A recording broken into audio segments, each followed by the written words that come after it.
Meggie Moon by Elizabeth Baguley.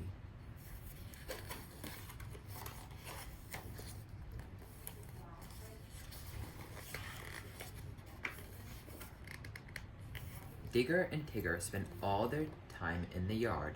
Nothing grew there but piles of dented things, empty things, worn out things. No one else dared come to the yard. It was their place.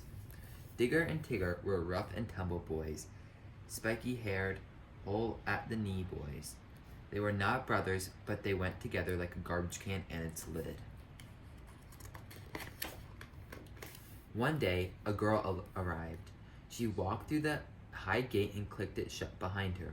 She stared at the tangled rubble and the king of the castle boys. The boys stared back. "I'm Meggie Moon," said the girl. "Can I play with you?" "We don't play with girls," snarled Tigger. "Girls don't know how to play," hissed Digger. "Oh, don't they?" said Meggie, laughing.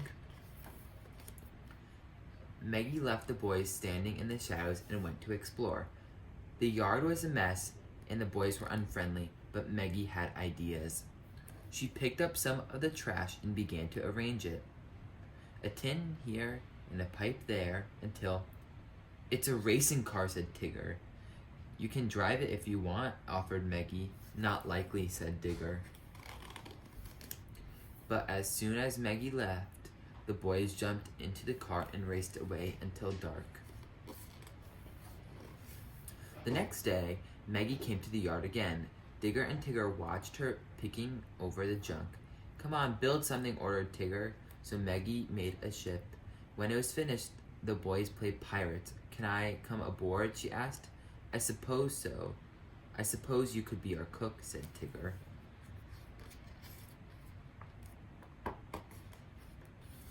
"I'd rather be your lookout," said Meggie. She spit on her hand, shot up the rigging and shouted, "Ship in view!" Startled, the boys raised their binoculars. "Aye, aye, shipmate," they said. But by the third day, the car was mangled and the ship wrecked. "Let's kick cans," said Tigger. "I'd rather throw stones," whined Digger. "That's boring," said Meggie. "Why don't we make a den?"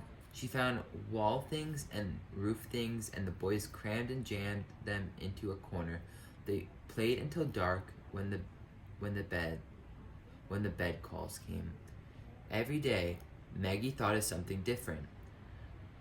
They crossed the snake pit, shivered through a haunted castle, lurched around a roller coaster. "She's not bad for a girl," Digger admitted to Tigger secretly. Then one day, Meggie announced, "I'm going home tomorrow."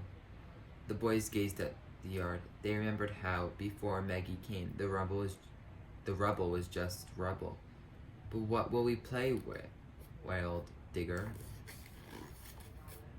"I brought you a goodbye present. You can play with that." Meggie wheeled in a towering load and toppled it in front of them. "Space explorers at the ready," she commanded, then marched out through the gate, clicking it shut behind her. "Aye, aye," Captain Digger and Tiger saluted, but Meggie had gone. The sound of the closing gate echoed through the yard. The boys stared emptily after Meggie. At last, they inched towards her present pile. The heap of rubble was just a porthole here, a jet there. The boys looked at each other. They had ideas. "Space explorers," barked Digger. "At the ready," shouted Tigger. By dusk, smooth things and crumpled things, shattered things and battered things, spiraled high above the yard fence. With spacesuits on, the astronauts climbed into the rocket. "Blast off!" they chorused. Digger and Tigger roared and rumbled away from the yard, over the city looming into space, in search of their lost Captain Meggie Moon.